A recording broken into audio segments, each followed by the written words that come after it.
Okay, I'm working on the hatch here, and I don't know if you saw that video, but I ran out of fuel. So I'm just doing everything I can to get the most amount of fuel with what I'm working with. Walboro 255 here. I'm running 55-pound injectors, and I'm hot wiring the pump.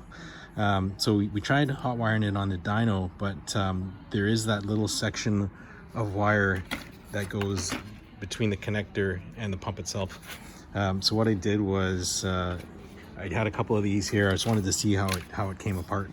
So this piece here where the positive wire goes on, there's a stud which comes through to the flat one here, the one on the right, and the one on the left is the ground. So that one there, you can carefully pry this cap off. I destroyed it just to see how it works, but it's super stiff plastic. It's not easy. But yeah, I did carefully pry it off this one. I drilled a couple holes. The original one is the one on the right. The one on the left is the other one that I have going to that stud. I tried drilling one here, but it didn't line up good.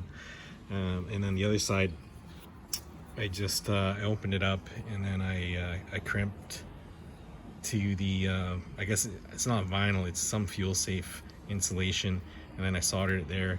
And same with the other side. I opened it up, crimped it, soldered it, and just drilled another hole, tapped it. So the ground doubled up on the ground, and it doubled up on this.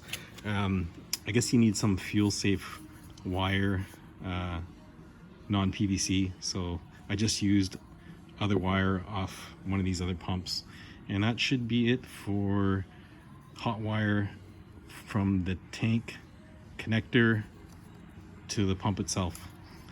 And so just one less thing I gotta worry about. Let's just see if this makes a difference.